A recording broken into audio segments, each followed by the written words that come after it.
Mapagpalang umaga po sa atin na mga magkakapatid. Biyaya ng Diyos at sa kabutihan ng Diyos, tayo kanyang iningatan. Praise the Lord!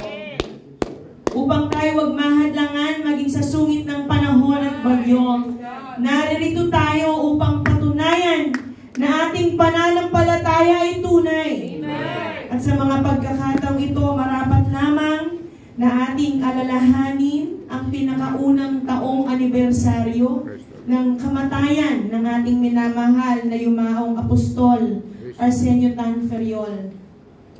To God be all the glory. Maaring ang mga iba sa atin ay nagtataka kung bakit kailangan o marapat nating bigyan ng ganitong pansin at pagpapasalamat yaong mga nangauna sa atin sa pananampalataya. Lalong higit yaong mga naging mabuting halimbawa pagdating sa paglilingkod. Ang sabi po sa aklat ng Roma, in Romans chapter 13 verse 7, marapat lamang nabigyan ng papuri yaong mga dapat papurihan. Kaya ibigay ninyo ang nararapat ibigay. Bayaran ninyo ang inyong mga buwis, igalang ang dapat igalang, at parangalan ang dapat parangalan. Praise the Lord. At sa mga pagkakataong ito, muli nating aalalahanin at pararangalan ang buhay at ministeryo ng ating mahal na yumaong apostol Arsenio Tan Ferriol sa kanyang katapatan sa Ebanghelyo, sa kanyang puspusang pangangaral ng mabuting balita. Tayo ay nakaabot ng Ebanghelyo ng kaligtasan na siyang nagligtas sa ating mga kaluluwa. At sa mga pagkakataong ito ang kanyang naging talata ng kanyang buhay. Alam ko po ng mga salitang ito ay kailan may hindi mapapantayan ng lahat ng kanyang mga pagsusumikap. Pero gaya ng kanyang pinanindigan, sabi sa aklat ng Filipos, sa unang kabanata, talatang 20 hanggang 21, sinasabi ng salita ng Diyos in Philippians chapter 1 verse 20 to 21, to God be the glory, na siya ay mayroong ganitong hangarin at pag-asa. Philippians chapter 1 verse 20 to 21. Mayroon siyang malaking hangarin at pag-asa. Bakit po? Dahil alam niyang hindi siya mapapahiya. Ngayon, nakasama na niya ang ating Panginoon. Alam niya hindi siya mapapahiya.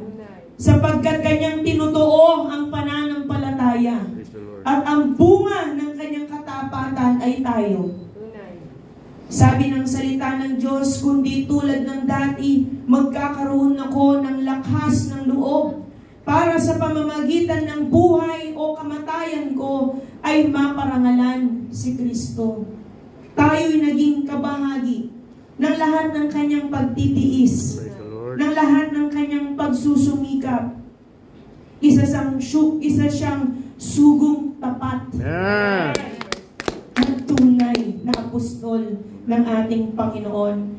Sapagkat para sa akin, ang buhay ko ay para kay Kristo, at kung mamatay man ako, kapakinabangan ito sa akin dahil makakapiling ko na siya. Ngayon, alam natin, kapiling na siya ng Panginoon. Amen. Yamang siya'y nauna na sa atin. Panatag tayo na ang kanyang tatak bilang isang apostol ay magpapatuloy. At ito ay mapapatunayan sa ating paglilingkod. Kaya ang sabi sa unang Korinto, sa kabanatang 9, talatang 2, sa iba'y maaari siyang hindi kilalanin bilang isang apostol. Ngunit sabi ng salita ng Diyos, kahit hindi man ako kilalanin ng iba bilang apostol, alam kong kikilalanin ninyo ko. Dahil kayo mismo ang katunayan ng aking pagiging apostol. At dahil sa akin, kaya ngayon kayo ay nasa Panginoon. Nagpapasalamat tayo sa ating Panginoon tayo, bagamat yumauna. Siya'y tunay na apostol sa ating puso at sa ating buhay. Sapagkat kung bakit ang ating buhay ay nabago, dahil dala-dala niya ang makapangyarihan at tunay na salita ng Panginoon. At kanyang itong ipinangaral ng walang bahid. Ito'y ipinangaral niya ng may buong katapangan at kapangyarihan. Kaya mga kapatid, parangalan natin ang buhay at ministeryo ng ating mahal na apostol at Secretary Ferriol. To God be all the glory.